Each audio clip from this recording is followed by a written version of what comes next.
Good morning, everybody. Yesterday, we already solved one problem on non-profit organizations for 12 marks. Today also I am going to solve one more problem on non-profit organizations as well as 12 marks. Okay. The problem is, following are the balance sheet and receipts and payment account of Sharada Education Trust. Balance sheet ಈ ರೀತಿಯಾಗಿದೆ. Balance sheet as on 31st March 2019. Okay, ನೀವು already first P U ಸಿಯಲ್ಲಿ ಆ balance sheet ಯಾವ ರೀತಿಯಾಗಿದೆ ಅಂತ ಅದ್ರ ಬಗ್ಗೆ ಗೊತ್ತಿದೆ. ಹಂಗಾರೆ ಏನಿದೆ ಬ್ಯಾಲೆನ್ಸ್ ಶೀಟ್, ಆ ಒಂದು ಫಾರ್ಮೆಟ್ ಯಾವ ರೀತಿಯಾಗಿದ್ರೆ liabilities amount, assets amount. Okay, liabilities side ಅಲ್ಲಿ ಏನಾಗಿದೆ ಹಂಗಂದ್ರೆ first one capital fund 36,400, audit fees outstanding ₹2,500. Okay, ಇವೇನು ಲಯಾಬಿಲಿಟಿ ಸೈಡ್ ಇರುವಂತಹ ಐಟಮ್ಸ್. ಅದಾದ ನಂತರ ನೆಕ್ಸ್ಟ್ ಅಸೆಟ್ಸ್ ಸೈಡ್ ಅಲ್ಲಿ ಯಾವುದಾವೆ? Cash in hand ₹2,050, maps and charts ₹1,600, 5% government bonds ₹31,000, subscriptions outstanding ₹1,000, furniture 3,250.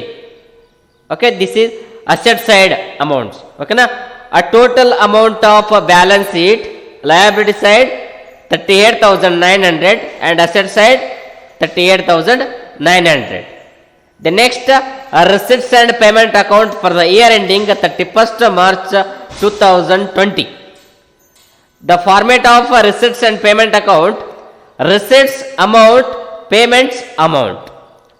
In the receipt side, to balance brought down ₹2,050, to subscriptions ₹20,500, to donations ₹2,500, to interest on government bonds ₹850. The next payment side, by audit fees ₹2,500, by rent ₹1,800, by maps and charts ₹3,400, by stationery and postage 250. The next salary 8,000. The next functions 1,050. The next by balance carried down 8,900. Total amount of receipts and payment 25,900 and 25,900. Some adjustments are there. First adjustment is audit fees still due ₹2,500. The next adjustment, depreciation on furniture ₹250. The next, half of the donation is to be considered as revenue. Okay, the next, outstanding subscriptions ₹2,000 and subscriptions received in advance ₹1,500. Prepare income and expenditure account and balance sheet of Sharada Education Trust as on 31st March 2020. ಈ ರೀತಿಯಾಗಿ ಕೆಲವೊಂದು information ಅನ್ನ ಕೊಟ್ಟಿದ್ದಾರೆ. ಆ information ಅನ್ನ ತಗೊಂಡು ನಾವು ನೋಡೋಕಾದ್ರಲ್ಲಿ income and expenditure account and balance sheet ಅನ್ನ ಪ್ರಿಪೇರ್ ಮಾಡೋಕ್ಕಾಗುತ್ತೆ. ಯಾವ ಒಂದು ಸಂಸ್ಥೆಯ ಮೇಲೆ ನಾವು ಅಕೌಂಟ್ ಅನ್ನ ಪ್ರಿಪೇರ್ ಮಾಡ್ಬೇಕ್ರಿ? Sharada education trust. ಆಲ್ರೆಡಿ ಅವರು ಆ ಒಂದು ಪ್ರಾಬ್ಲಮ್ ಅಲ್ಲಿ ಲೆಕ್ಕದಲ್ಲಿ ಶಾರದಾ ಎಜುಕೇಶನ್ ಟ್ರಸ್ಟ್ ಮೇಲೆ ಮಾಡಂತ ಕೊಟ್ಟಿದ್ದಾರೆ. ಅದನ್ನ ಮಾಡ್ಕೋತಿಲ್ಲಿ ನಾವು headline hockey income and expenditure account and next balance sheet ಅನ್ನ ನಾವು ಪ್ರಿಪೇರ್ ಮಾಡಬೇಕಾಗುತ್ತೆ. ಅದಕ್ಕಿಂತ ಪೂರ್ವದಲ್ಲಿ ನಾವು ಹೇಳಕಪ್ಪ ಅಂತಂದ್ರೆ ಇಲ್ಲಿ ನೋಡಿ, ನೀವು non profit organisations and existing non profit organisations, ಇದರ ಡಿಫರೆನ್ಸ್ ಅನ್ನ ನೀವು ತಿಳ್ಕೊಬೇಕಾಗುತ್ತೆ ಫಸ್ಟ್. ಓಕೆ, ನೀವು ನಾನ್ ಪ್ರಾಫಿಟ್ ಆರ್ಗನೈಸೇಷನ್ ಅಂದ್ರೆ ಇವತ್ತಿನ ವರ್ಷದಿಂದ ಸ್ಟಾರ್ಟ್ ಆಗುವುದಕ್ಕೆ ನಾವು ಏನಂತ ಕರಿತೀವಿ? ನಾವು ನೀವು ನಾನ್ ಪ್ರಾಫಿಟ್ ಆರ್ಗನೈಸೇಷನ್ ಅಂತ ಕರಿತೀವಿ. ಅಂದ್ರೆ ಯಾವ ಒಂದು ಸಂಸ್ಥೆ ಅಂದ್ರೆ ಲಾಭದಾಯಕವಲ್ಲದ ಸಂಸ್ಥೆ ಈ ವರ್ಷದಿಂದ ಸ್ಥಾಪನೆ ಆದರೆ, ಈ ವರ್ಷದಿಂದ ಸ್ಟಾರ್ಟ್ ಆದರೆ ಅದನ್ನ ನೀವು ನಾನ್ ಪ್ರಾಫಿಟ್ ಆರ್ಗನೈಸೇಷನ್ ಅಂತ ಕರಿತೀವಿ. The next existing non profit organisation ಅಂತಂದ್ರೆ, ಎಕ್ಸಿಸ್ಟಿಂಗ್ ಅಂದ್ರೆ ಆಲ್ರೆಡಿ ಸ್ಥಾಪನೆ ಆಗಿರುವಂತಹ ಒಂದು ಸಂಸ್ಥೆ, ಅದಕ್ಕೆ ಅಂತ ಕರಿತೀವಿ ನಾವು ಎಕ್ಸಿಸ್ಟಿಂಗ್ ನಾನ್ ಪ್ರಾಫಿಟ್ ಆರ್ಗನೈಸೇಷನ್ ಅಂತ ಕರಿತೀವಿ. ಗೊತ್ತಾಯ್ತಲ್ರಿ? ಹಂಗಾರೆ ನೀವು ನಾನ್ ಪ್ರಾಫಿಟ್ ಆರ್ಗನೈಸೇಷನ್ ಅಂದ್ರೆ ಈ ವರ್ಷ ಸ್ಟಾರ್ಟ್ ಆಗೋದು. ಓಕೆನಾ? ಈ ವರ್ಷ ಅದೇನಾಗಿರ್ತೈತಿ, ಪ್ರಾರಂಭ ಆಗಿರ್ತೈತಿ ಎಕ್ಸಿಸ್ಟಿಂಗ್ ನಾನ್ ಪ್ರಾಫಿಟ್ ಆರ್ಗನೈಸೇಷನ್. ಅಂದ್ರೆ ಇದಕ್ಕೆ ವ್ಯತ್ಯಾಸ ಏನಪ್ಪಾ ಅಂತಂದ್ರೆ, ನೀವು ನಾನ್ ಪ್ರಾಫಿಟ್ ಆರ್ಗನೈಸೇಷನ್ಗೆ ಯಾವುದೇ ರೀತಿಯಾದಂತಹ ಬ್ಯಾಲೆನ್ಸ್ ಶೀಟ್ ಕ್ವಶನ್ ಅಲ್ಲಿ ಇರೋದಿಲ್ಲ. ಎಕ್ಸಿಸ್ಟಿಂಗ್ ನಾನ್ ಪ್ರಾಫಿಟ್ ಆರ್ಗನೈಸೇಷನ್ಗೆ ಪ್ರೀವಿಯಸ್ ಇಯರ್ ಬ್ಯಾಲೆನ್ಸ್ ಶೀಟ್ ಅನ್ನ ಆ ಒಂದು ಕ್ವಶನ್ ಅಲ್ಲಿ ಕೊಟ್ಟಿರ್ತಾರೆ. ಅದನ್ನ ನೀವು ಅರ್ಥ ಮಾಡ್ಕೋಬೇಕು. ಅಂದ್ರೆ ಎಲ್ಲಾ ಕ್ವಶನ್ಸ್ ಕೇಳೋದು ಎಕ್ಸಿಸ್ಟಿಂಗ್ ನಾನ್ ಪ್ರಾಫಿಟ್ ಆರ್ಗನೈಸೇಷನ್ ಮೇಲೆ. ನೀವು ಪ್ರೀವಿಯಸ್ ಇಯರ್ ಕ್ವಶನ್ ಪೇಪರ್ ಅನ್ನ ನೋಡಿ, ಇಲ್ಲಿ ಈ ರೀತಿಯಾಗಿರ್ತದೆ. ಅಂದ್ರೆ ಫಸ್ಟ್ ಏನ್ ಮಾಡಿರ್ತಾನೆ, ಬ್ಯಾಲೆನ್ಸ್ ಶೀಟ್ ಕೊಟ್ಟಿರ್ತಾನೆ. ಅದಾದ ನಂತರ ರಿಸಿಟ್ಸ್ ಅಂಡ್ ಪೇಮೆಂಟ್ ಅಕೌಂಟ್ ಅನ್ನ ಅಲ್ಲಿ ಕೊಟ್ಟಿರ್ತಾನೆ. ಹಾಗಾಗಿ ಇದಕ್ಕೆ ನೀವು ಜಾಸ್ತಿ ಕಾನ್ಸಂಟ್ರೇಟ್ ಮಾಡಬೇಕಾಗುತ್ತೆ.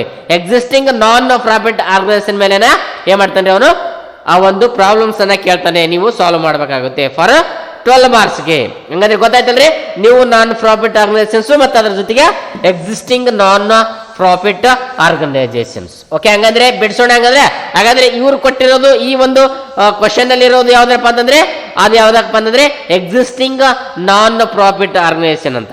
ಹಂಗಂದ್ರೆ ಫಸ್ಟ್ ಬ್ಯಾಲೆನ್ಸ್ ಇಟ್ಕೊಟ್ಟಿರ್ತಾನೆ, ಅದ್ರ ಮೇಲೆ ನಾವೇನ್ ಮಾಡಬೇಕಾಗುತ್ತೆ, ಅದನ್ನ ಕ್ಯಾಲ್ಕುಲೇಟ್ ಮಾಡ್ಬೇಕಾಗುತ್ತೆ. ಹಾಗಾದ್ರೆ ಫಸ್ಟ್ ನಾವೇನ್ ಮಾಡ್ಬೇಕ್ರಿ, ಈಗ ಶಾರದಾ ಎಜುಕೇಶನ್ ಟ್ರಸ್ಟ್ ಅಂತ ಇನ್ಕಮ್ ಅಂಡ್ ಎಕ್ಸ್ಪೆಂಡಿಚರ್ ಅಕೌಂಟ್, ಅದ್ರ ಜೊತೆಗೆ ಬ್ಯಾಲೆನ್ಸ್ ಶೀಟ್ ಅನ್ನ ನಾವೇನ್ ಮಾಡಬೇಕಾದ್ರೆ ಇಲ್ಲಿ ಪ್ರಿಪೇರ್ ಮಾಡಬೇಕಾಗುತ್ತೆ. ಹಾಗಾದ್ರೆ ಫಸ್ಟ್ ಒಂದು ಏನ್ ಪ್ರಿಪೇರ್ ಮಾಡ್ಬೇಕ್ರಿ ಇಲ್ಲಿ ನಾವಾಗ, ಇನ್ಕಮ್ ಅಂಡ್ ಎಕ್ಸ್ಪೆಂಡಿಚರ್ ಅಕೌಂಟ್. ಹಾಗಾದ್ರೆ ಫಾರ್ಮೇಟ್ ಏನಿದೆ, income and expenditure account, income and expenditure account, expenditure account as on 31st March 2020, right? Okay, income and expenditure account ಅದು ಏನು ಮಾಡಬೇಕಾಗುತ್ತೆ, ನಾವು ಇಲ್ಲಿ ಅಕೌಂಟ್ ಅನ್ನ ಪ್ರಿಪೇರ್ ಮಾಡಬೇಕಾಗುತ್ತೆ. ಹಾಗಾದ್ರೆ ಫಾರ್ಮೇಟ್ ಯಾವ ರೀತಿಯಾಗಿದೆ, first column expenditure,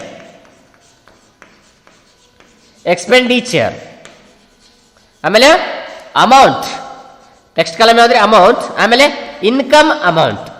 okay, income, next column amount.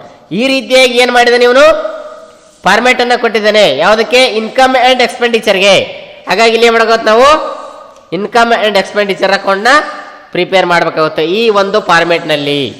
ಹಾಗಾದ್ರೆ ಎಕ್ಸ್ಪೆಂಡಿಚರ್, ನಾನು ಅವಾಗಲೇ ಹೇಳಿದ್ರೆ ಎಕ್ಸ್ಪೆಂಡಿಚರ್ ಯಾವ ಪೇಮೆಂಟ್ ಸೈಡ್ ಇದಾವಲ್ಲ, ಅಸೆಟ್ ಗಳನ್ನ ಹೊರತುಪಡಿಸಿ ಅವೆಲ್ಲ ಏನಾಗಿರ್ತಾವ, ಎಕ್ಸ್ಪೆಂಡಿಚರ್ ಆಗಿರ್ತವೆ. ಯಾವ ಆ ಒಂದು ರಿಸಿಟ್ಸ್ ಅಂಡ್ ಪೇಮೆಂಟ್ ಅಕೌಂಟ್ ಕೊಟ್ಟಿದಾರಲ್ಲ ಕ್ವಶನ್ ಅಲ್ಲಿ, ಅದರಲ್ಲಿ ಪೇಮೆಂಟ್ ಸೈಡ್ ಅಲ್ಲಿ ಯಾವ್ದು ನೋಡಿ, ಆ ಐಟಮ್ಸ್ ಎಲ್ಲ ಎಕ್ಸ್ಪೆಂಡಿಚರ್ ಸೈಡ್ ಅಲ್ಲಿ ಬರ್ತಾವೆ. ಯಾವುಗಳನ್ನ ಹೊರತುಪಡಿಸಿ, ಆಸ್ತಿಗಳನ್ನ ಹೊರತುಪಡಿಸಿ, ಅಸೆಟ್ಸ್ ಅನ್ನ ಹೊರತುಪಡಿಸಿ. ಓಕೆ, ಅದಾದ ನಂತರ ನೆಕ್ಸ್ಟ್ ಇನ್ಕಮ್. ಇನ್ಕಮ್ ಅಂದ್ರೆ ಅಲ್ಲಿ ಏನು ರಿಸಿಟ್ಸ್ ಇದೆ ನೋಡಿ, ಆ ರಿಸಿಟ್ಸ್ ಅಲ್ಲಿ ಇರುವಂತಹ ಐಟಮ್ಸ್ ಇನ್ಕಮ್ ಸೈಡ್ ಅಲ್ಲಿ ಬರ್ತಾವ. ಯಾವುಗಳನ್ನ ಹೊರತುಪಡಿಸಿ, ಲಯಾಬಿಲಿಟೀಸ್ ಅನ್ನ ಹೊರತುಪಡಿಸಿ ಎಲ್ಲಾ ಲಯಾಬಿಲಿಟೀಸ್ ಏನಾಗಿರ್ತಾವ ಅಲ್ಲಿ ಬ್ಯಾಲೆನ್ಸ್ ಶೀಟ್ ಅಲ್ಲಿ ಬರ್ತವೆ. ಹಾಗಾದ್ರೆ ಎಕ್ಸ್ಪೆಂಡಿಚರ್ ಸೈಡ್ ಗೊತ್ತಾಯ್ತಲ್ರಿ, ಅಸೆಟ್ ಗಳನ್ನ ಹೊರತುಪಡಿಸಿ ಏನ್ ಐಟಮ್ಸ್ ಇರ್ತಾವಲ್ಲ, ಎಕ್ಸ್ಪೆನ್ಸಸ್ ಇರ್ತಾವಲ್ಲ, ಅವೆಲ್ಲ ಎಕ್ಸ್ಪೆಂಡಿಚರ್ ಸೈಡ್ ಅಲ್ಲಿ ಬರ್ತವೆ. ಅಸೆಟ್ಸ್ ಎಲ್ಲಿ ಬರ್ತವೆ, ಬ್ಯಾಲೆನ್ಸ್ ಶೀಟ್ ಅಲ್ಲಿ ಅಸೆಟ್ಸ್ ಕಾಲಮ್ ಅಲ್ಲಿ ಬರ್ತವೆ. ಇಷ್ಟು ಅರ್ಥ ಮಾಡ್ಕೋಬೇಕು ನೀವು. Okay, in the sense adjustment ಅಲ್ಲಿ ಆ ಒಂದು ಅಸೆಟ್ ಮೇಲೆ ಏನಾದ್ರೂ ಅಡ್ಜಸ್ಟ್ಮೆಂಟ್, ಡಿಪ್ರಿಸಿಯೇಷನ್ ಅಂತ ಕೊಟ್ರೆ ಎಕ್ಸ್ಪೆಂಡಿಚರ್ ಬರ್ತೈತೆ. ಅಂದ್ರೆ ಕೇವಲ ಅದ್ರ ಡಿಪ್ರಿಸಿಯೇಷನ್ ವ್ಯಾಲ್ಯೂ ಮಾತ್ರ ಹಚ್ಬೇಕಾಗುತ್ತೆ. ಇಲ್ಲಿ ಅಪ್ರಿಸಿಯೇಷನ್ ಏನಾದ್ರೂ ಇತ್ತಪ್ಪ ಅಂದ್ರೆ ಇನ್ಕಮ್ ಆಗಿರ್ತದೆ. ಲಯಬಿಲಿಟೀಸ್ ಮೇಲೆ ಏನಾದ್ರೂ ಅಡ್ಜಸ್ಟ್ಮೆಂಟ್ ಇತ್ತಪ್ಪ ಅಂದ್ರೆ ಇನ್ಕಮ್ ಸೈಡ್ ಅಲ್ಲಿ ಬರ್ತೈತೆ, ಅಸೆಟ್ಸ್ ಅಲ್ಲಿ ಬರ್ತಾವೆ, ಡಿಪ್ರಿಸಿಯೇಷನ್ ಇತ್ತಂತ. ಓಕೆ, ಹಂಗಾದ್ರೆ ಸ್ಟಾರ್ಟ್ ಮಾಡೋಣ. ಹಂಗಾದ್ರೆ ಹೆಡ್ಲೈನ್ ಹಾಕಿದ್ವಿ ಆಲ್ರೆಡಿ, ಎಕ್ಸ್ಪೆಂಡಿಚರ್. ಹಂಗಾದ್ರೆ 1 by 1 ನೋಡ್ಕೊಂತ ಬನ್ನಿ. ಹಂಗಂದ್ರೆ ಫಸ್ಟ್ ಒನ್ ನೋಡಿ, ಹಂಗಾರೆ ಪೇಮೆಂಟ್ ಸೈಡ್ ಇರೋದನ್ನ ನೋಡ್ರಿ. ಹಂಗಾರೆ ಪೇಮೆಂಟ್ ಸೈಡ್ ಅಲ್ಲಿ ಫಸ್ಟ್ ಒಂದು ಐತ್ರಿ ಅಡಿಟ್ ಫೀಸ್. ಓಕೆ, ಅಡಿಟ್ ಫೀಸ್ಗೆ ಏನಾದರೂ ಔಟ್ಸ್ಟ್ಯಾಂಡಿಂಗ್ ಇದನ್ನ ನೋಡ್ಬೇಕು, audit fees. Okay, first to audit fees. Okay, audit ಫೀಸ್ಗೆ ಏನಾದರೂ ಅಡ್ಜಸ್ಟ್ಮೆಂಟ್ ಐತೆ ನೋಡ್ಬೇಕು, ಅಥವಾ ಪ್ರೀವಿಯಸ್ ಬ್ಯಾಲೆನ್ಸ್ ಶೀಟ್ ಅಲ್ಲಿ ಏನಾದರೂ ಅಡಿಟ್ ಫೀಸ್ ಅಂತ ಇದನ್ನ ನೋಡ್ಬೇಕು. ಓಕೆ, ಇದೇ ನೋಡಿ. ಹಂಗಂದ್ರೆ ಲಯಬಿಲಿಟಿ ಸೈಡ್ ಅಲ್ಲಿ ಅಡಿಟ್ ಫೀಸ್ ಔಟ್ಸ್ಟ್ಯಾಂಡಿಂಗ್ ₹2500 ಇದೆ. ಅಂದ್ರೆ ಪ್ರೀವಿಯಸ್ ಇಯರ್ ಏನ್ ಮಾಡಬೇಕಾಗುತ್ತೆ, ನಾವು ಇಲ್ಲಿ ಅಡಿಟ್ ಫೀಸ್ ಔಟ್ಸ್ಟ್ಯಾಂಡಿಂಗ್ ಅನ್ನ ಲೆಸ್ ಮಾಡಬೇಕಾಗುತ್ತೆ. ಅಡಿಟ್ ಫೀಸ್ ವ್ಯಾಲ್ಯೂ ಎಷ್ಟಿದ್ರೆ ₹2500. ಇದಕ್ಕೆ less outstanding audit fees for last years. Okay, for last year ಎಷ್ಟೈತ್ರಿ ಹಂಗಾರೆ ಇಲ್ಲಿ ₹2500. ಅಂದ್ರೆ ಬ್ಯಾಲೆನ್ಸ್ ಶೀಟ್ ಅಲ್ಲಿ ಕೊಟ್ಟೆ ನೋಡಿ. ಹಂಗಾರೆ ಎಷ್ಟಾಗುತ್ತೆ, ಇಲ್ಲಿ ನಿಲ್ ಆಗುತ್ತೆ. ಇದಕ್ಕೆ ಏನಾದ್ರೂ ಔಟ್ಸ್ಟ್ಯಾಂಡಿಂಗ್ ಎಕ್ಸ್ಪೆನ್ಸಸ್ ಅಡ್ಜಸ್ಟ್ಮೆಂಟ್ ಅಲ್ಲಿ ಕೊಟ್ರೆ ಅದು ಈ ವರ್ಷದ್ದು ಅಥವಾ ಕರೆಂಟ್ ಇಯರ್ ಔಟ್ಸ್ಟ್ಯಾಂಡಿಂಗ್ ಅಂತ ತಿಳ್ಕೊಬೇಕು ನಾವು. ಅದನ್ನೇ ಮಾಡ್ಬೇಕಂದ್ರೆ add outstanding audit fees for current current year ಎಷ್ಟು ಕೊಟ್ಟ ನೋಡ್ರಿ, ಅಡ್ಜಸ್ಟ್ಮೆಂಟ್ ಕೊಟ್ಟ ನೋಡ್ರಿ ಇಲ್ಲಿ ₹2500. ಓಕೆ, ಹಂಗಂದ್ರೆ ಟೋಟಲ್ ಎಷ್ಟಾಗುತ್ತೆ? 2,500 ರೂಪಾಯಿದಲ್ಲಿ 2,500 ಲೆಸ್ ಮಾಡಿದ್ರೆ ನಿಲ್ ಆಗುತ್ತೆ. ಮತ್ತೆ ಆ ಒಂದು ನಿಲ್ಲಿಗೆ 2,500 ರೂಪಾಯಿ ಕೂಡಿಸಿದ್ರೆ ಎಷ್ಟಾಗುತ್ತೆ ಟೋಟಲ್ ಅಮೌಂಟ್? ₹2500. ಇದೇನಿದು? ಔಟ್ಸ್ಟ್ಯಾಂಡಿಂಗ್ ಅಡಿಟ್ ಫೀಸ್ ಅಂತ ಈ ವರ್ಷದಂತ. ಓಕೆ, ಅದಾದ ನಂತರ ನೆಕ್ಸ್ಟ್ ರೆಂಟ್ ಇದೆ ನೋಡಿ. ಓಕೆ, ರೆಂಟ್ ಏನಾದ್ರೂ ಅಡ್ಜಸ್ಟ್ಮೆಂಟ್ ಕೊಟ್ಟ ನೋಡ್ಬೇಕು. ಏನಾದ್ರೂ ಔಟ್ಸ್ಟ್ಯಾಂಡಿಂಗ್ ತಪ್ಪಂತಂದ್ರೆ ಆಡ್ ಮಾಡ್ಬೇಕು, ಪ್ರೀಪೇಡ್ ತಪ್ಪಂತಂದ್ರೆ ಲೆಸ್ ಮಾಡ್ಬೇಕು. ರೆಂಟ್, ಓಕೆ, ರೆಂಟ್ ಯಾವುದೇ ರೀತಿಯಾದಂತಹ ಅಡ್ಜಸ್ಟ್ಮೆಂಟ್ ಕೊಟ್ಟಿಲ್ಲ. ಹಂಗಾದ್ರೆ ರೆಂಟ್ ವ್ಯಾಲ್ಯೂ ಎಷ್ಟಿದ್ರಿ ₹1,800 ಈ ರೀತಿಯಾಗಿದೆ. ಅದಾದ ನಂತರ next maps and charts. Okay, maps and charts ಇವೆಲ್ಲ ಎಲ್ಲಿ ಬರ್ತಾವೆ? ಇವು ಅಸೆಟ್ ಸೈಡ್ ಅಲ್ಲಿ ಬರ್ತಾವೆ, ಬ್ಯಾಲೆನ್ಸ್ ಶೀಟ್ ಅಲ್ಲಿ ಬರ್ತಾವೆ. ಓಕೆ, ಅದಾದ ನಂತರ next stationery and postage. Okay, stationery and postage ಏನಾದ್ರು ಅಡ್ಜಸ್ಟ್ಮೆಂಟ್ ಕೊಡಿ ನಾನು ನೋಡ್ರಿ ಆ ಒಂದು ಬ್ಯಾಲೆನ್ಸ್ ಶೀಟ್ ಅಲ್ಲಿ ಅಥವಾ ಲಾಸ್ಟ್ ಇಯರ್ ಅಲ್ಲಿ ಏನಾದ್ರು ಲಯಬಿಲಿಟೀಸ್ ಅಲ್ಲಿ ಅಥವಾ ಅಸೆಟ್ ಸೈಡ್ ಏನಾದ್ರು ನೋಡ್ಬೇಕ್ರಿ. ಟು ಸ್ಟೇಷನರಿ ಅಂಡ್ ಪೋಸ್ಟೇಜ್ ಏನಾದ್ರೂ ಔಟ್ಸ್ಟ್ಯಾಂಡಿಂಗ್ ಅಥವಾ ಪ್ರಿಪೇಡ್ ಕೊಟ್ರೆ ಔಟ್ಸ್ಟ್ಯಾಂಡಿಂಗ್ ಕೊಟ್ರೆ ಆಡ್ ಮಾಡ್ಬೇಕು, ಪ್ರಿಪೇಡ್ ಕೊಟ್ರೆ ಲೆಸ್ ಮಾಡ್ಬೇಕು. ಹಂಗಾದ್ರೆ ಏನು ಕೊಟ್ಟಿಲ್ಲಪ್ಪ ಅಂತಂದ್ರೆ ಸೇಮ್ ಆಸ್ ಯೂಸ್ವಲ್ ₹250 ಐತಲ್ರಿ, ₹250 ಹಚ್ಬೇಕಾಗುತ್ತೆ ಇಲ್ಲಿ ನಾವು. ಅದಾದ ನಂತರ ಸ್ಟೇಷನರಿ ಅಂಡ್ ಪೋಸ್ಟೇಜ್ ಆಗಿಂದ ಯಾವ್ದು ನೋಡ್ರಿ? ಸ್ಯಾಲರಿ. ಓಕೆ, ಸ್ಯಾಲರಿ ಏನಾದ್ರೂ ಅಡ್ಜಸ್ಟ್ಮೆಂಟ್ ಕೊಟ್ಟ ನಾನು ನೋಡ್ರಿ ಯಾವುದೇ ರೀತಿಯಾಗಿರುವಂತಹ ಅಡ್ಜಸ್ಟ್ಮೆಂಟ್ ಇಲ್ಲ. ಅಥವಾ ಲಾಸ್ಟ್ ಇಯರ್ ಔಟ್ಸ್ಟ್ಯಾಂಡಿಂಗ್ ಇತ್ತಪ್ಪ ಅಂತಂದ್ರೆ ಅದನ್ನ ಲೆಸ್ ಮಾಡಬೇಕು. ಕರೆಂಟ್ ಇಯರ್ ಅಲ್ಲಿ ಇರುವಂತಹ ಅಂದ್ರೆ ಅಡ್ಜಸ್ಟ್ಮೆಂಟ್ ಇರುವಂತದ್ದು ಏನ್ ಮಾಡಕತ್ರಿ ಇಲ್ಲಿ ಆ ಒಂದು ಔಟ್ಸ್ಟ್ಯಾಂಡಿಂಗ್ ಸ್ಯಾಲರಿನ ಆಡ್ ಮಾಡ್ಬೇಕಾಗಿತ್ತು. ಆದ್ರೆ ಯಾವುದೇ ರೀತಿಯಾಗಿರುವಂತಹ ಲಾಸ್ಟ್ ಇಯರ್ ಬ್ಯಾಲೆನ್ಸ್ ಶೀಟ್ ಅಲ್ಲಿ ಕೂಡ ಇಲ್ಲ, ಮತ್ತ ಕರೆಂಟ್ ಇಯರ್ ಅಡ್ಜಸ್ಟ್ಮೆಂಟ್ ಅಲ್ಲಿ ಕೂಡ ಇಲ್ಲ. ಹಾಗಾಗಿ ಸ್ಯಾಲರಿ ಆಸ್ ಯೂಸ್ವಲ್ ಎಷ್ಟೈತ್ರಿ ಆ ಒಂದು ಅಮೌಂಟ್ ಅನ್ನ ಹಚ್ಬೇಕಾಗುತ್ತೆ. ಎಷ್ಟೈತ್ರಿ ಸ್ಯಾಲರಿ ವ್ಯಾಲ್ಯೂ? ಹಂಗಂದ್ರೆ ₹8,000. ಓಕೆ, ಅದಾದ ನಂತರ ನೆಕ್ಸ್ಟ್ ಯಾವ್ದಿದೆ ನೋಡಿ? ಫಂಕ್ಷನ್ಸ್. ಓಕೆ, ಫಂಕ್ಷನ್ಸ್ ಏನಾದ್ರು ಅಡ್ಜಸ್ಟ್ಮೆಂಟ್ ಕೊಟ್ಟ ನಾನು ನೋಡ್ರಿ ಯಾವುದೇ ರೀತಿಯಾಗಿರೋ ಫಂಕ್ಷನ್ಸ್ ಕೊಟ್ಟಿಲ್ಲ. Okay, functions. Okay, functions value ಎಷ್ಟೈತಲ್ರಿ? ಫಂಕ್ಷನ್ಸ್ ವ್ಯಾಲ್ಯೂ ಎಷ್ಟೈತ್ರಿ? ₹1,050. ಓಕೆ, ಅದಾದ ನಂತರ ನೆಕ್ಸ್ಟ್ ಅದಾದ ನಂತರ ಯಾವ್ದಾದ್ರು ಡಿಪ್ರಿಸಿಯೇಷನ್ ಇತ್ತಪ್ಪ ಅಂದ್ರೆ ಇಲ್ಲಿ ಡಿಪ್ರಿಸಿಯೇಷನ್ ಬರ್ತೈತಿ. ಓಕೆ, ಡಿಪ್ರಿಸಿಯೇಷನ್ ಏನಾದ್ರು ಇದ್ರೆ ನೋಡ್ಬೇಕಲ್ಲಿ. ಡಿಪ್ರಿಸಿಯೇಷನ್ ಆನ್ ಫರ್ನಿಚರ್ ₹250 ಅಂತ ಕೊಟ್ಟಾನ. Okay, decrease value on asset. Okay, ಯಾವಾಗಲೂ ಡಿಪ್ರಿಸಿಯೇಷನ್ ಏನಾಗಿರ್ತೈತಿ? ಎಕ್ಸ್ಪೆಂಡಿಚರ್ ಆಗಿರ್ತೈತಿ. ಅಪ್ರಿಸಿಯೇಷನ್ ಯಾವಾಗಲೂ ಇನ್ಕಮ್ ಆಗಿರ್ತೈತಿ. ಓಕೆ, ಡಿಪ್ರಿಸಿಯೇಷನ್ ಆನ್ ಫರ್ನಿಚರ್ ಎಷ್ಟು ಕೊಟ್ಟನ್ರಿ? Depreciation furniture ₹250 depreciation. In the sense depreciation on furniture at 10% ಅಂತ ಕೊಟ್ರೆ ಡಿಪ್ರಿಸಿಯೇಷನ್ ಏನ್ ಮಾಡ್ಬೇಕ್ರೆ ಕ್ಯಾಲ್ಕುಲೇಟ್ ಮಾಡ್ಬೇಕಾಗುತ್ತೆ. ಅಂದ್ರೆ ಆ ಒಂದು ಅಸೆಟ್ ವ್ಯಾಲ್ಯೂ ಅಲ್ಲಿ ಅದನ್ನೇ ಮಾಡಕತ್ತ ಎಷ್ಟು ಪರ್ಸೆಂಟ್ ಕೊಟ್ಟಿರ್ತಾನಲ್ಲ ಅಷ್ಟು ಪರ್ಸೆಂಟ್ ನಾವು ಏನ್ ಮಾಡಕತ್ತ ಇಲ್ಲಿ ಹಚ್ಬೇಕಾಗತ್ತು. ಫಾರ್ ಎಕ್ಸಾಂಪಲ್ ಡಿಪ್ರಿಸಿಯೇಷನ್ ಏನ್ ಫರ್ನಿಚರ್ ವ್ಯಾಲ್ಯೂ ಎಷ್ಟಿದ್ರಿ ಇಲ್ಲಿ? ಫರ್ನಿಚರ್ ಅಂತ ಕೊಟ್ಟಣ ₹3,250 ಕೊಟ್ಟಣ. ಆ 3,250 ಅಲ್ಲಿ ಏನ್ ಮಾಡಕಪ್ಪ ಅಂತಂದ್ರೆ ನಾವು 10% ಅನ್ನ ಮಾಡ್ಬೇಕಾಗುತ್ತೆ. ಆದ್ರೆ ಯಾವುದೇ ರೀತಿಯಾಗಿ ಅತ್ತೆ ಮಾಡಂದ್ರೆ ಪರ್ಸೆಂಟೇಜ್ ಇದನ್ನ ಕೊಟ್ಟಿದ್ದೇನೆ, ಪರ್ಸೆಂಟೇಜ್ ಕೊಟ್ಟಿದ್ದಿಲ್ರಿ. ಹಾಗಾಗಿ ನಾವು ನೋಡಕ್ಕಾಗತ್ತ ಆ ವ್ಯಾಲ್ಯೂ ಎಷ್ಟು ಕೊಟ್ಟರೆ ಅಷ್ಟು ಹಚ್ಬೇಕಾಗುತ್ತೆ. ಓಕೆ, ಇಷ್ಟು ಏನ್ರಿ ಎಕ್ಸ್ಪೆಂಡಿಚರ್ಸ್. ದಿ ನೆಕ್ಸ್ಟ್ ಬನ್ನಿ ಹಂಗಂದ್ರೆ ಇನ್ಕಮ್ ಸೈಡ್. ಇನ್ಕಮ್ ಸೈಡ್ ಅಂದ್ರೆ ಏನಂತ ಹೇಳ್ತೀನಿ ನಾನು? ಯಾವ ರಿಸಿಟ್ ಸೈಡ್ ಇದಾವಲ್ಲ ಅವೆಲ್ಲ. ಓಕೆ, ಏನಂದ್ರೆ ಆ ಒಂದು ಲಯಬಿಲಿಟೀಸ್ ಹೊರತುಪಡಿಸಿ ಅವೆಲ್ಲ ಬರ್ತವೆ. Balance sheet, balance brought down ಅವೆಲ್ಲ ಕ್ಲೋಸಿಂಗ್ ಬರ್ತವೆ. ಓಕೆ, ಹಂಗಂದ್ರೆ ಫಸ್ಟ್ ಒನ್ ಬಂದಿಗಾರ ಟು ಬ್ಯಾಲೆನ್ಸ್ ಬ್ರಾಡ್ ಡೌನ್ ಅದು ಬರೋದಿಲ್ಲ. ಅದು ನೆಕ್ಸ್ಟ್ ಅದು ಲಾಸ್ಟ್ ಇಯರ್ದು ಏನ್ರಿ ಅದು ಅಸೆಟ್ಸ್ ಅಲ್ಲಿ ಕ್ಯಾಶ್ ಇನ್ ಹ್ಯಾಂಡ್ ಅಂತ ಇದೆಯಲ್ಲ ಅದು ಏನಾಗಿರ್ತೈತಿ? ಓಪನಿಂಗ್ ಬ್ಯಾಲೆನ್ಸ್ ಆಗಿರ್ತೈತಿ. ಅದು ಲಾಸ್ಟ್ ಇಯರ್ದು ಕ್ಲೋಸಿಂಗ್ ಬ್ಯಾಲೆನ್ಸ್ ಆಗಿರ್ತೈತಿ. ರಿಸಿಟ್ ಅಂಡ್ ಪೇಮೆಂಟ್ ಅಕೌಂಟ್ ಅಲ್ಲಿ ಅದು ಓಪನಿಂಗ್ ಬ್ಯಾಲೆನ್ಸ್ ಆಗಿರ್ತೈತಿ. ಅದನ್ನ ಬಿಟ್ಬಿಡಿ, ಬ್ಯಾಲೆನ್ಸ್ ಬ್ರಾಡ್ ಡೌನ್ ಬಿಟ್ಬಿಡಿ. ಅದಾದ ನಂತರ next subscriptions. Okay, by subscriptions ನೋಡ್ಬೇಕ್ರಿ ಯಾವ್ದಾರ value. Okay, subscription last year outstanding value ಏನೈತೆ ನೋಡ್ರಿ. ಆ ಔಟ್ಸ್ಟ್ಯಾಂಡಿಂಗ್ ವ್ಯಾಲ್ಯೂ ಏನಂತಂದ್ರೆ ಕೂಡ ಹಚ್ಬೇಕಾಗುತ್ತೆ. ಓಕೆ, ಎಷ್ಟೈತ್ರಿ ಸಬ್ಸ್ಕ್ರಿಪ್ಷನ್ ವ್ಯಾಲ್ಯೂ? ₹20,500. 20,500 ರೀ. 20,500ಕ್ಕೆ ಏನಾದ್ರೂ ಲಾಸ್ಟ್ ಇಯರ್ ಔಟ್ಸ್ಟ್ಯಾಂಡಿಂಗ್ ಇತ್ತಪ್ಪ ಅಂತಂದ್ರೆ ಅದನ್ನ ಏನ್ ಲೆಸ್ ಮಾಡ್ಬೇಕು. ಓಕೆನಾ? Less outstanding subscriptions for last year ಅಂದ್ರೆ ಬ್ಯಾಲೆನ್ಸ್ ಶೀಟ್ ಅಲ್ಲಿ ಇರ್ತದೆ ನೋಡ್ರಿ. Okay, previous year balance sheet ಏನಾಯ್ತು ನೋಡ್ರಿ ಅಲ್ಲಿದೆ. ಹಂಗಾದ್ರೆ ಸಬ್ಸ್ಕ್ರಿಪ್ಷನ್ ಔಟ್ಸ್ಟ್ಯಾಂಡಿಂಗ್ ₹1,000 ಇದೆ. 20,500 ರೂಪಾಯಿದಲ್ಲಿ 1,000 ಲೆಸ್ ಮಾಡಿದ್ರೆ ಏನಾಗುತ್ತೆ? ಇಲ್ಲಿ ಎಷ್ಟು ಬರ್ತದೆ? ಅಲ್ಲಿ 19,500 ರೂಪಾಯಿ ಬರ್ತೈತಿ. 19,500ಕ್ಕೆ add subscriptions outstanding subscriptions current year ಅಂದ್ರೆ ಈ ವರ್ಷದ ಎಲ್ಲಿ ಇರ್ತೈತಿ? ಅಡ್ಜಸ್ಟ್ಮೆಂಟ್ ಆಗಿರ್ತೈತಿ. ಈ ವರ್ಷದ ಎಷ್ಟಿದ್ರೆ ಅವರ ಕೊಟ್ಟಿದ್ದ ನೋಡಿ, ಅಡ್ಜಸ್ಟ್ಮೆಂಟ್ ಕೊಟ್ಟಿದ್ದಾನೆ. ಏನು ಕೊಟ್ಟಿದ್ದಾನೆ ಆತ? ಔಟ್ಸ್ಟ್ಯಾಂಡಿಂಗ್ ಸಬ್ಸ್ಕ್ರಿಪ್ಷನ್ಸ್ ₹2000 ಅಂತ ಕೊಟ್ಟಾನೆ. ಓಕೆ, ₹2000 19,500 ಪ್ಲಸ್ 2,000 ಎಷ್ಟಾಗುತ್ತೆ ಅದರಲ್ಲಿ? 21,500. ಇದಕ್ಕೇನಾದರೂ ಮತ್ತೆ ಅಡ್ವಾನ್ಸಸ್ ಕೊಟ್ಟರೆ ಲೆಸ್ ಮಾಡ್ಬೇಕಾಗುತ್ತೆ. ಏನಾದ್ರು ಕೊಟ್ಟನ ಅಡ್ಜಸ್ಟ್ಮೆಂಟ್ ಅಲ್ಲಿ ಕೊಟ್ಟ ನೋಡ್ರಿ. ಏನು ಕೊಟ್ಟನ? Subscriptions received in advance ₹1,500. Okay, ಹಾಗಾದ್ರೆ ಇಲ್ಲಿ ಎಷ್ಟಾಗುತ್ತೆ? ಇಲ್ಲಿ 21,500. ಅದಕ್ಕೆ less subscriptions received in advance.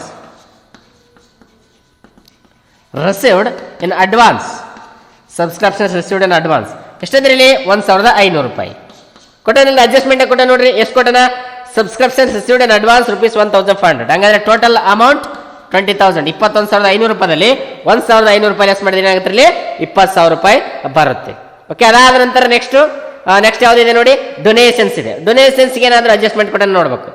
Okay, ಏನು ಕೊಟ್ಟಿದ್ದಾನೆ? ಡೊನೇಷನ್ಸ್ ಕೊಟ್ಟನ ನೋಡ್ರಿ. ಇಲ್ಲಿ ಯಾವುದೇ ರೀತಿಯಾಗಿರುವಂತಹ ಡೊನೇಷನ್ಸ್ ಕೊಟ್ಟನ ನೋಡ್ರಿ. ಕೊಟ್ಟ ನೋಡಿ. Half of the donations is to be considered as a revenue. ಅಂದ್ರೆ ಹಾಫ್ ಆಫ್ ದ ಏನ್ರಿ ಇದು? ಡೊನೇಷನ್ಸ್ ಅಂದ್ರೆ ಅದರ ಅರ್ಧವನ್ನ ರೆವೆನ್ಯೂ ಮಾಡಬೇಕು, ಇನ್ನು ಅರ್ಧವನ್ನ ಕ್ಯಾಪಿಟಲ್ ಫಂಡ್ಗೆ ಆಡ್ ಮಾಡಬೇಕು. ಅಥವಾ ಹಿಂಗ್ ಕೊಟ್ಟಿರ್ತಾರೆ, half of the donations are to be capitalised ಅಂತ ಕೊಟ್ರೆ ಅರ್ಧ ಕ್ಯಾಪಿಟಲ್ ಫಂಡ್ಗೆ, ಇನ್ನು ಅರ್ಧ ಇನ್ಕಮ್ಗೆ ಅಂತ ಅರ್ಥ. ಇಲ್ಲಿ ಇದೆ, ಅದು ಕೂಡ ಸೇಮ್. ಇಲ್ಲಿ half of the donations is to be considered as revenue ಅಂದ್ರೆ ಅದು ಅರ್ಧ. ಅಂದ್ರೆ ಎಷ್ಟೈತ್ರಿ ಇಲ್ಲಿ? ₹2,500 ಇದೆನಾ? ಓಕೆ, ₹2,500 ತಪ್ಪ ಅಂತಂದ್ರೆ ಇನ್ನೇನು ಮಾಡ್ಬೇಕ್ರಿ? ₹2,500 ಇಲ್ಲಿ ಹಚ್ಬೇಕಾಗುತ್ತೆ. ಡೊನೇಷನ್ಸ್ ಬೈ ಡೊನೇಷನ್ಸ್ 50% ರೀ.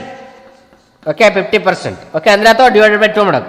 2,500 ಡಿವೈಡ್ ಬೈ 2 ಎಷ್ಟಾಗುತ್ತೆ ಇಲ್ಲಿ? ₹1,250 ಏನ್ರಿ ಇದು? ಹಾಫ್ ಆಫ್ ದ ಡೊನೇಷನ್ಸ್ ಅಥವಾ half of the donations has to be considered as a revenue. ಆ ರೀತಿಯಾಗಿ ಕೊಟ್ಟಿರ್ತಾನೆ. ಎಷ್ಟೈತ್ರಿ ಅದರಲ್ಲಿ? ₹2,500 ಇದೆ. ₹1,250 ಇದೆ. ಅದಾದ ನಂತರ ನೆಕ್ಸ್ಟ್ ಯಾವುದಿದೆ ನೋಡಿ. ಹೆಂಗಂದ್ರೆ next interest on government bonds. Okay, interest on government bonds. Okay, interest on government bonds. Okay, ಅದ್ರ ಜೊತೆಗೆ ಏನ್ ಮಾಡಿದಾನೆ? ಏನಾದ್ರೂ ಅಡ್ಜಸ್ಟ್ಮೆಂಟ್ ಕೊಟ್ಟನ ನೋಡ್ಬೇಕ್ರಿ. ಅದಕ್ಕೆ ಕೊಟ್ಟನೆ ನೋಡ್ರಿ. ಇಂಟ್ರೆಸ್ಟ್ ಆನ್ ಇನ್ವೆಸ್ಟ್ಮೆಂಟ್ ಕೊಟ್ಟಿದ್ದಾನಲ್ಲ, ಅದೇ ಬೈ ಇಂಟ್ರೆಸ್ಟ್ ಆನ್ ಇನ್ವೆಸ್ಟ್ಮೆಂಟ್ಸ್. ಎಷ್ಟು ಕೊಟ್ಟಿದೆ ನೋಡಿ ಆತ? Interest on investment. Okay, interest on ಏನಿದೆ ವ್ಯಾಲ್ಯೂ ಐತೆ ನೋಡ್ರಿ, ಆ ವ್ಯಾಲ್ಯೂವನ್ನು ಹಚ್ಕೋಬೇಕಾಗುತ್ತೆ. ಇಲ್ಲಿ ಏನಿದೆ? 31,000 ಇದೆ. ಆ 31,000ಗೆ 5% ನಾವು ಹೇಳೋಕ್ಕಾದ್ರೆ ಇಲ್ಲಿ ಆ್ಯಡ್ ಮಾಡಬೇಕಾಗುತ್ತೆ. ಓಕೆನಾ? ಹಂಗಂದ್ರೆ ಆಮ್ಯಾಗ ಇಂಟ್ರೆಸ್ಟ್ ಆನ್ ಇನ್ವೆಸ್ಟ್ಮೆಂಟ್ಗೆ ಏನು ಮಾಡಿದಾನೆ? ಆಲ್ರೆಡಿ 850 ಕೊಟ್ಬಿಟ್ಟಿದ್ದಾನೆ. ಓಕೆನಾ? 850 ಕೊಟ್ಬಿಟ್ಟಿದ್ದಾನೆ ಆತ.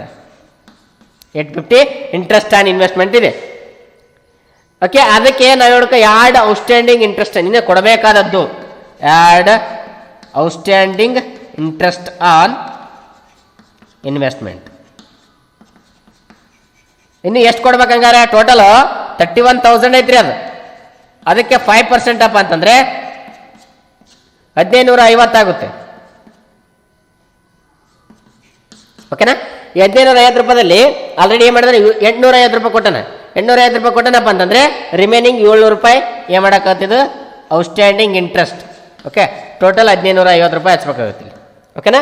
ಗೊತ್ತಾಯ್ತಲ್ರಿ? ಹಾಗಾದ್ರೆ outstanding interest on investment government bonds ಇದೆಯಲ್ಲ, 31,000 ಇದೆ. ಅದಕ್ಕೆ 5% ಅಂತ ಹೇಳಿದ್ದೇನೆ ಅಡ್ಜಸ್ಟ್ಮೆಂಟ್ ಅಲ್ಲಿ.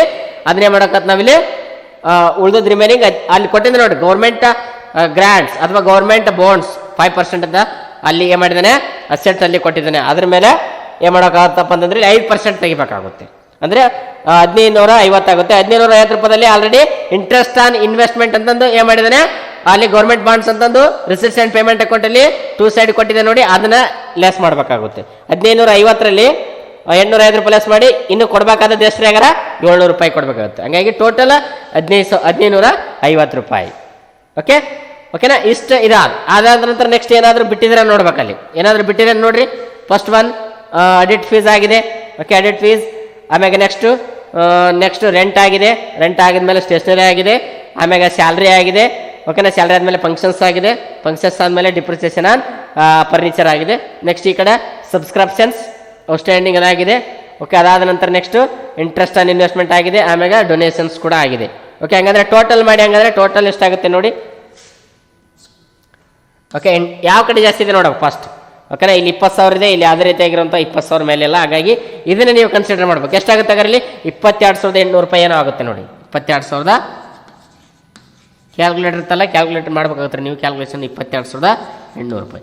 ಈ 72,800 ರೂಪಾಯಿದಲ್ಲಿ 2,500, 1,800, 250, 8,000, 1,050, 250ನ ಲೆಸ್ ಮಾಡ್ಬೇಕು. ಅದಾಗ ಎಷ್ಟು ಬರ್ತದೆ ನಿಮ್ಗೆ? 8,950 ರೂಪಾಯಿ ಬರ್ತೈತೆ. 8,950 ರೂಪಾಯಿ. 8,950 ಏನ್ರಿ ಹಾಗಾದ್ರೆ ಇದು ಸರ್ಪ್ಲಸ್ ಅಥವಾ excess of income over expenditure. ಓಕೆನಾ? ನಾವಿಲ್ಲಿ ಟು ಸರ್ಪ್ಲಸ್ ಅಂತ ಬರಿಬೇಕಾಗುತ್ತೆ. ಈ ಸರ್ಪ್ಲಸ್ ಅನ್ನ ಏನ್ ಮಾಡ್ಬೇಕ್ರಿ ನಾವಿಲ್ಲಿ? ಸರ್ಪ್ಲಸ್ ಅನ್ನ ಆ ಕ್ಯಾಪಿಟಲ್ ಫಂಡ್ಗೆ ಆ್ಯಡ್ ಮಾಡ್ಬೇಕು. ಇನ್ ದ ಸೆನ್ಸ್ ಎಕ್ಸ್ಪೆಂಡಿಚರ್ ಜಾಸ್ತಿ ಬಂದು ಇನ್ಕಮ್ ಸೈಡಲ್ಲಿ ಬಂದ್ರೆ ಕಡಿಮೆ ಬಂದ್ರೆ ಏನಾಗ್ತಿರಲಿ? ಇಲ್ಲಿ ಡೆಪಿಸಿಟ್ ಆಗ್ತಿತ್ತು, ಸ್ಯಾಟೇಜ್ ಆಗ್ತಿತ್ತು. ಹಂಗಾಗಿ ಅದನ್ನ ಏನ್ ಮಾಡ್ತಿದ್ರಿ ಇಲ್ಲಿ ನಾವು ಕ್ಯಾಪಿಟಲ್ ಫಂಡ್ಗೆ ಲೆಸ್ ಮಾಡ್ತಿದ್ವಿ. ಯಾಕಂದ್ರೆ ಅದಾದ ನಂತರ ನೆಕ್ಸ್ಟ್ ಈಗ ಬ್ಯಾಲೆನ್ಸ್ ಶೀಟ್ ಅನ್ನ ಪ್ರಿಪೇರ್ ಮಾಡೋಣ. ಓಕೆನಾ? Balance sheet as on 31st March 2020 ಈ ರೀತಿ ಆಗಿದೆ ಅಲ್ರಿ. ಹಾಗಾದ್ರೆ ಬ್ಯಾಲೆನ್ಸ್ ಶೀಟ್ ಫಾರ್ಮೆಟ್ ಆಲ್ರೆಡಿ ನಿಮ್ಗೆ ಗೊತ್ತಿದೆ. ಏನಿದೆ ಹಂಗಂದ್ರೆ liabilities amount, assets amount, right? Okay, last year assets ಮತ್ತು ಲಾಸ್ಟ್ ಇಯರ್ ಲಯಬಿಲಿಟೀಸ್ ಕೂಡ ಇಲ್ಲಿ ಕನ್ಸಿಡರ್ ಮಾಡಬೇಕಾಗುತ್ತೆ. ಓಕೆ, ಹಂಗಾದ್ರೆ ಲಯಬಿಲಿಟೀಸ್ ಫಸ್ಟ್ ಒನ್ ಲಯಬಿಲಿಟೀಸ್ ಏನಿದೆ ನೋಡಿ. ಫಸ್ಟ್ ಒನ್ ಫಾರ್ಮೆಟ್ ಪ್ರಕಾರ ಕ್ಯಾಪಿಟಲ್ ಫಂಡ್. ಕ್ಯಾಪಿಟಲ್ ಫಂಡ್ಗೆ ಎಲ್ಲ ರೀತಿಯಾಗಿರುವಂತಹ ಫಂಡ್ಸ್ ಏನಾಗ್ತಾರೆ ಇಲ್ಲಿ ಆ್ಯಡ್ ಆಗ್ತವೆ. Endowment fund, life membership fees, entrance fees ಎಲ್ಲ ಬರ್ತವೆ ಈ ಕಡೆ. ಹಂಗೆ ಅಡ್ಜಸ್ಟ್ಮೆಂಟ್ನ ಏನಾದರೂ ಕೊಟ್ಟರೆ ಅದನ್ನು ಅಡ್ಜಸ್ಟ್ ಮಾಡಬೇಕಾಗುತ್ತೆ. ಹಾಗಾದ್ರೆ ಫಸ್ಟ್ ಒನ್ ಓಪನಿಂಗ್ ಬ್ಯಾಲೆನ್ಸ್. ಅಲ್ಲಿ ಎಲ್ಲಿ balance sheet previous year balance sheet ಇದೆ ನೋಡಿ. 31/3/2019 ಬ್ಯಾಲೆನ್ಸ್ ಶೀಟ್ ಕೊಟ್ಟಿದ್ದಾನೆ ಕ್ವಶನ್ ಅಲ್ಲಿ. ಲಯಬಿಲಿಟಿ ಸೈಡ್ ಅಲ್ಲಿ ಕ್ಯಾಪಿಟಲ್ ಫಂಡ್ ಅಂತ ಇದೆಯಲ್ಲ, ಅದು ಏನದು? ಓಪನಿಂಗ್ ಕ್ಯಾಪಿಟಲ್ ಫಂಡ್ ಅದಂತ ಅರ್ಥ ಮಾಡ್ಕೋಬೇಕಿಲ್ಲ ನಾವು. ಓಪನಿಂಗ್ ಕ್ಯಾಪಿಟಲ್ ಫಂಡ್ ಎಷ್ಟಿದೆ? ಓಪನಿಂಗ್ ಕ್ಯಾಪಿಟಲ್ ಫಂಡ್ ರೂಪೀಸ್ ಎಷ್ಟಿದೆ ರೀ? ಎಷ್ಟಿದೆ? 36,400 ರೂಪಾಯಿ. 36,400. ಈ 36,400ಕ್ಕೆ ಏನ್ ಮಾಡ್ಬೇಕ್ರಿ? ಆ್ಯಡ್ ಏನಾದರೂ ಅಡ್ಜಸ್ಟ್ಮೆಂಟು ಅಥವಾ ಏನಾದರೂ ಡೊನೇಷನ್ಸ್ ಆಗಿರ್ಬೋದು, ಎಂಡೋಮೆಂಟ್ ಫಂಡ್ಸ್ ಆಗಿರ್ಬೋದು, ಲೈಫ್ ಮೆಂಬರ್ಶಿಪ್ ಫೀಸ್ ಆಗಿರ್ಬೋದು, ಎಂಟ್ರೆನ್ಸ್ ಫೀಸ್ ಆಗಿರ್ಬೋದು, ಅವನ್ನೆಲ್ಲ ಆ್ಯಡ್ ಮಾಡ್ಬೇಕು. ಇಲ್ಲಿ ಅಡ್ಜಸ್ಟ್ಮೆಂಟ್ ಕೊಟ್ಟನ ಏನು ಕೊಟ್ಟನ? Half of the donations is to be considered as the revenue. Okay, ಅರ್ಧ ಡೊನೇಷನ್ಸ್ ಏನಾಗಿದೆ ರೆವೆನ್ಯೂ ಅಂತ ಕನ್ಸಿಡರ್ ಮಾಡಿದರೆ ಇನ್ನು ರಿಮೈನಿಂಗ್ ಅರ್ಧ ಏನಾಗಿರ್ತೈತೆ? ಅದು ಕ್ಯಾಪಿಟಲ್ ಫಂಡ್ ಆಗಿರ್ತೈತೆ ಅಥವಾ ಕ್ಯಾಪಿಟಲ್ ಆಗಿರ್ತೈತೆ ಅಂತ ಅರ್ಥ. ಯಾಕಂದ್ರೆ of of the donations, okay, 2,500 ರೂಪಾಯಿ ಇದೆ. 2,500 ರೂಪಾಯಿ ಇದೆ, right? Of of the donations ಅಂದ್ರೆ 2,500 ರೂಪಾಯಿದಲ್ಲಿ 1,250 ರೆವೆನ್ಯೂ ಆದ್ರೆ ಇನ್ನು 1,250 ಏನಾಗುತ್ತೆ? ಕ್ಯಾಪಿಟಲ್ ಫಂಡ್ ಆಗಿರ್ತೈತಿ. ಓಕೆನಾ? ಎಷ್ಟು ಇದಾದ ನಂತರ ನೆಕ್ಸ್ಟ್ ಇದಕ್ಕೇನಾದರೂ ಬೇರೆ funds, endowment fund, life membership ಇತ್ತಂದ್ರೆ ಆ್ಯಡ್ ಮಾಡಬೇಕು. ಒಂದು ವೇಳೆ ಏನಿಲ್ಲಪ್ಪ ಅಂತಂದ್ರೆ ಸರ್ಪ್ಲಸ್ ಅನ್ನ ಆ್ಯಡ್ ಮಾಡಬೇಕು. ಓಕೆನಾ? ಆ್ಯಡ್ ಸರ್ಪ್ಲಸ್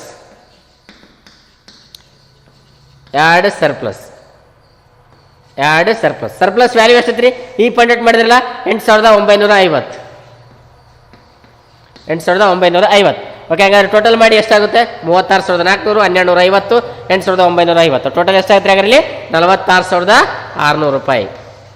46,600 ರೂಪಾಯಿ ಆಗುತ್ತೆ. ಆಮೇಲೆ ಏನಾದರೂ ಔಟ್ಸ್ಟ್ಯಾಂಡಿಂಗ್ ಎಕ್ಸ್ಪೆನ್ಸಸ್ ಇತ್ತಪ್ಪ ಅಂತಂದ್ರೆ ಅಥವಾ ಇನ್ಯಾವುದಾದ್ರೂ ಲಯಬಿಲಿಟೀಸ್ ಇತ್ತಪ್ಪ ಅಂತಂದ್ರೆ ಇಲ್ಲಿ ಆ್ಯಡ್ ಮಾಡಬೇಕಾಗುತ್ತೆ. ಓಕೆನಾ? ಹಂಗಂದ್ರೆ ಅಡ್ಜಸ್ಟ್ಮೆಂಟ್ ಕೊಡ್ಬೇಕು. ಇಲ್ಲಿ ನೋಡ್ಬೇಕು ಏನಂತ ಕೊಟ್ಟಿದ್ರೆ ಅಡಿಟ್ ಫೀಸ್ ಸ್ಟಿಲ್ ಡ್ಯೂ ರೂಪೀಸ್ 2,500 ಅಂದ್ರೆ ಇದು ಔಟ್ಸ್ಟ್ಯಾಂಡಿಂಗ್ ಎಕ್ಸ್ಪೆನ್ಸಸ್ ಅಂತ ಅರ್ಥ. ಹಂಗಂದ್ರೆ ಔಟ್ಸ್ಟ್ಯಾಂಡಿಂಗ್ ಅಡಿಟ್ ಫೀಸ್ ಈ ವರ್ಷದ ಮಾತ್ರ ಬರಿಬೇಕಾಗುತ್ತೆ ನಾವು.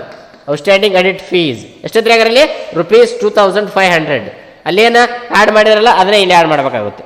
ಓಕೆ, ಆಮ್ಯಾಗ ಏನಾದರೂ ಲಯಬಿಲಿಟೀಸ್ ಅಂದ್ರೆ ಅಡ್ವಾನ್ಸಸ್ ಅಂದ್ರೂ ಕೂಡ ಲಯಬಿಲಿಟೀಸ್ ಆಗುತ್ತೆ. ಅಲ್ಲಿ ಕೊಟ್ಟಿದ್ದೆ ನೋಡಿ ಹಂಗಾರೆ subscriptions received in advance. Subscriptions received in advance ಏನಾಗಿದೆ ಇಲ್ಲಿ? ರೂಪೀಸ್ 1,500. 1,500 ಐತಲ್ರಿ? Subscription received in advance 1,500. Okay, ಇಷ್ಟ ಏನ್ರಿದು ಒಂದು ಲಯಬಿಲಿಟಿ ಸೈಡ್ ಆಯ್ತು. ಆಮ್ಯಾಗ ಅಸೆಟ್ ಸೈಡಲ್ಲಿ ಬನ್ನಿ. ಎಲ್ಲ ಅಡ್ಜಸ್ಟ್ಮೆಂಟನ್ನು ಮಾಡಿದ್ರಲ್ರಿ ನೀವು ಮಾಡಿದ್ರಲ್ಲ. ಓಕೆ, ಅದಾದ ನಂತರ ನೆಕ್ಸ್ಟ್ ಅಸೆಟ್ ಸೈಡಲ್ಲಿ ಬನ್ನಿ. ಫಸ್ಟ್ ಅಸೆಟ್ ಸೈಡಲ್ಲಿ ನೋಡ್ಬೇಕು. ಫಸ್ಟ್ ಬ್ಯಾಲೆನ್ಸ್ ಶೀಟ್ ನೋಡಿ ಹಂಗಾದ್ರೆ ಏನಿದೆ ಅಲ್ಲಿ? ಕ್ಯಾಶ್ ಇನ್ ಹ್ಯಾಂಡ್ ಇದೆ, right? Cash in hand. Okay, ಆ ಕ್ಯಾಶ್ ಇನ್ ಹ್ಯಾಂಡ್ ಏನಾಗುತ್ತಪ್ಪ ಅಂತಂದ್ರೆ ಕ್ಯಾಶ್ ಇನ್ ಹ್ಯಾಂಡ್ ಇದು last year receipts and payment account ಐತೆ ನೋಡ್ರಿ. ಇಲ್ಲಿ ಕ್ಯಾಶ್ ಇನ್ ಹ್ಯಾಂಡ್ ಅಥವಾ ಬೈ ಬ್ಯಾಲೆನ್ಸ್ ಕ್ಯಾರಿ ಡೌನ್ ಇರ್ತೈತಲ್ಲ ಅದೇ ಕ್ಯಾಶ್ ಇನ್ ಹ್ಯಾಂಡ್ ಆಗುತ್ತೆ ಈ ವರ್ಷದ್ದು. ಕ್ಯಾಶ್ ಇನ್ ಹ್ಯಾಂಡ್ ಅಂತ ಅಥವಾ ಬ್ಯಾಲೆನ್ಸ್ ಕ್ಯಾರಿ ಡೌನ್ ಅಂತ ಕೊಟ್ಟ ನೋಡ್ರಿ. ಅಲ್ಲಿ 8,900 ರೂಪಾಯಿ ಐತಲ್ರಿ ರಿಸಿಪ್ಟ್ಸ್ ಅಂಡ್ ಪೇಮೆಂಟ್ ಅಕೌಂಟ್ ಅಲ್ಲಿ ಐತೆ ನೋಡ್ರಿ. ಅದೇ ಏನಾಗಿರ್ತೈತಿ? ಈ ವರ್ಷದ್ದು ಕ್ಯಾಶ್ ಇನ್ ಹ್ಯಾಂಡ್ ಆಗಿರ್ತೈತಿ. ಬ್ಯಾಲೆನ್ಸ್ ಶೀಟಲ್ಲಿ.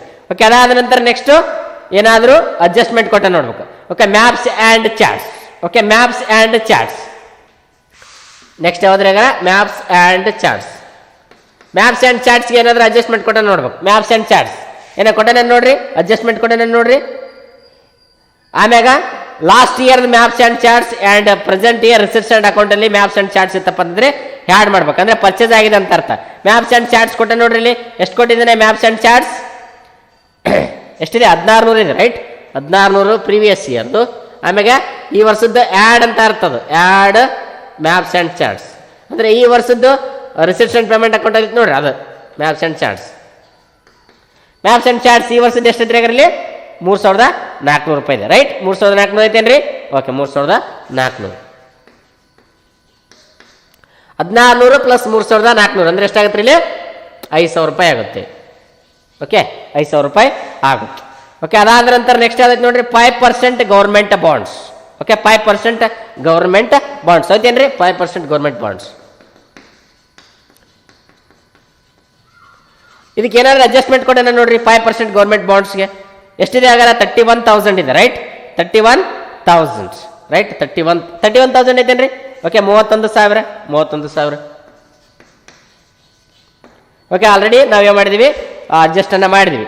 ಓಕೆ, ಅದಾದ ನಂತರ ನೆಕ್ಸ್ಟ್ ಯಾವ್ದಾಯ್ತು ನೋಡ್ರಿ, ಇಲ್ಲಿ ಸಬ್ಸ್ಕ್ರಿಪ್ಷನ್ ಔಟ್ಸ್ಟ್ಯಾಂಡಿಂಗ್ ತೊಗೊಂಡಿದ್ದೀವಿ. ಓಕೆ, ಆಲ್ರೆಡಿ ಆಗಿದೆ. ಓಕೆ, ಅದಾದ ನಂತರ ನೆಕ್ಸ್ಟ್ ಫರ್ನಿಚರ್. ಓಕೆ,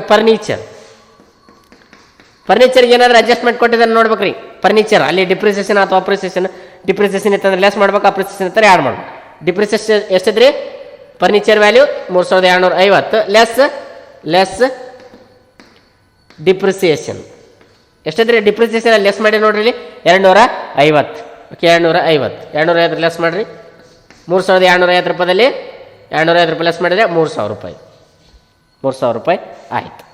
ಓಕೆ, ಹಾಗಾದ್ರೆ ಎಲ್ಲ ಆಯ್ತು ನೋಡ್ರಿ ಔಟ್ಸ್ಟ್ಯಾಂಡಿಂಗ್. ಆಮ್ಯಾಗ ನೆಕ್ಸ್ಟ್ ಅಡ್ಜಸ್ಟ್ಮೆಂಟ್ ನೋಡ್ಕೋಬೇಕು. ಇಲ್ಲಿ ಅಡಿಟ್ ಫೀಸ್ ಆಲ್ರೆಡಿ ಆ್ಯಡ್ ಮಾಡಿದ್ವಿ. ಇಲ್ಲಿ ಅಡಿಟ್ ಫೀಸ್ ಬಂದಿದೆ, ಅಲ್ಲಿ ಅಡಿಟ್ ಫೀಸ್ ಬಂದಿದೆ ನೋಡಿ. ಇಲ್ಲಿ ಆ್ಯಡ್ ಮಾಡಿರಲ್ರಿ ಕರೆಂಟ್ ಇಯರ್ಗೆ ಅಡಿಟ್ ಫೀಸ್ ಅಲ್ಲಿ ಮಾಡಿರಲ್ರಿ. Audit outstanding audit fees for current year 2500 ಐತಲ್ರಿ ಅಲ್ಲಿ. ಓಕೆ, ಅದಾದ ನಂತರ ನೆಕ್ಸ್ಟ್ ಯಾವುದ್ರೆ ಡಿಪ್ರಿಸಿಯೇಷನ್ ಆನ್ ಫರ್ನಿಚರ್, ಅಲ್ಲಿ ಡಿಪ್ರಿಸಿಯೇಷನ್ ಹಚ್ಚಿರಿ, ಇಲ್ಲಿ ಡಿಪ್ರಿಸಿಯೇಷನ್ ಲೆಸ್ ಮಾಡಿರಿ. ಹಾಫ್ ಆಫ್ ದ ಡೊನೇಷನ್ಸ್ ಅಲ್ಲಿ ಅರ್ಧ ತೊಗೊಂಡಿರಿ, ಇಲ್ಲಿ ಅರ್ಧ ತೊಗೊಂಡ್ರಿ, 2 ಕಡೆ ತೊಗೊಂಡೈತ್ರಿ.